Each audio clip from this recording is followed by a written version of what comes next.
If you are part of that 3 a.m. club, waking up in the middle of the night and struggling to get back to sleep, today we are talking ways to get better sleep. Dr. Angela Holliday Bell, author of Sleeping on the Job, joins us now with more. And you know all about this because you are a member or were a member of this club. I absolutely was, and it's a club that I never want to join again. Okay.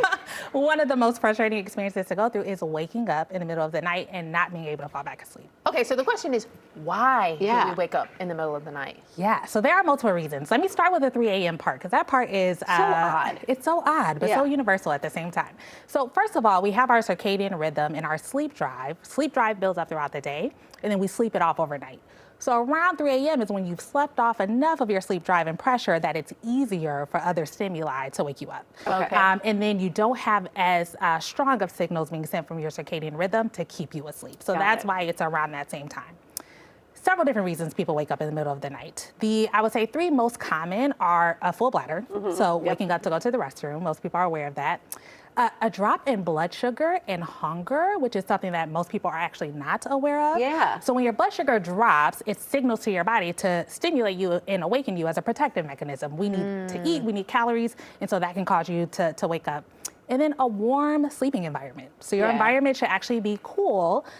Research shows between 62 to 68 degrees Fahrenheit, and an increase in body temperature is actually a sign to your brain that it's time to wake up. So if those signals are sent too early, it will stimulate you and cause you to awaken. Okay, the food thing gets me because if you eat too close to bedtime, then that can wake you up because your body is digesting the food you just ate. 100%. So it's a fine balance. So your biggest meal of the night should actually be 3 to 4 hours before bedtime for that reason.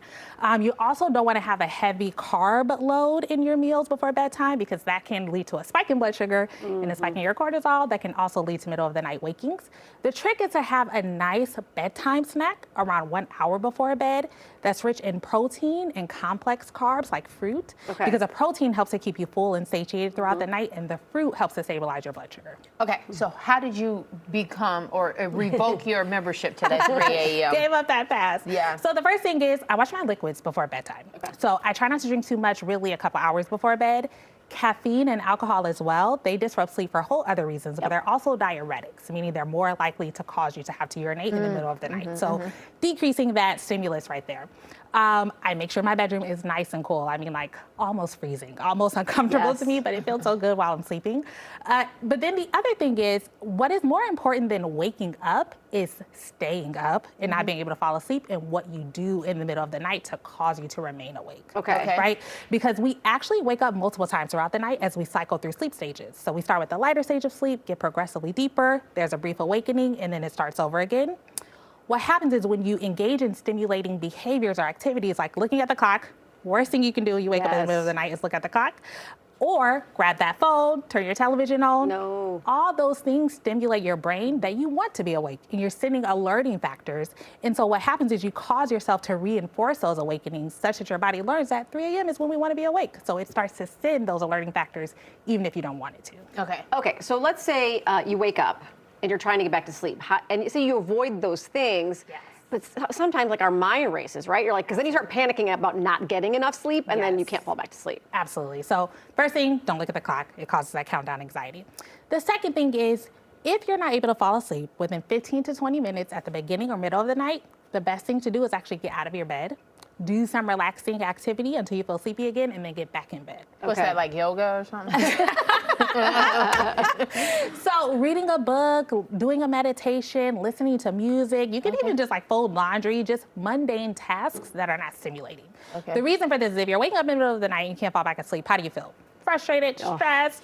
You're like, oh my gosh, I'm not gonna get enough sleep. I'm gonna be so tired tomorrow. And all of these things increase your blood pressure, heart rate, and take you further away from falling asleep. Your brain then starts to connect the bed with all of those feelings of stress, anxiety, increased blood pressure, such that on subsequent nights, you're more likely to experience the same thing. So you need to break that cycle, protect your relationship between your bed and sleep such that it's easier for you to fall back asleep and you're not continuing to be in the same cycle each night. Oh boy, what about just popping a sleeping pill? I know. I wish there was a quick fix like that. Unfortunately, it doesn't work. And the problem is when you do it in the middle of the night, you really throw off your circadian rhythm because now you're teaching yourself that 3 a.m. is when I'm starting to fall asleep. Then you're groggy and there's this like hangover feeling and it's just all bad from there. So it's better to just keep it natural, get out of bed. You're not going to fall asleep right now anyways. Do something stimulating or relaxing, take the pressure off until you feel sleepy again and then get back into bed. And it is a progress, something you have to work on, so don't expect it to change overnight, Yes, right? that's the key, right? So Okay. people do it one night and they're like, I'm still waking up. But like, yes, you have to teach yourself because now you've probably been in a cycle where you've taught yourself to be awake for so long. So it takes time to break that cycle. Oh my goodness. Thank you much so to much. do. All right. The book is Sleeping on the Job. Sleeping on the Job book.com is where you can find it and get more information. Dr. Bell, thank you so much for Thank coming you. in. We Yes, thank you guys appreciate for it. having me. I appreciate All Sleep good tonight, right? Yes, here's trying.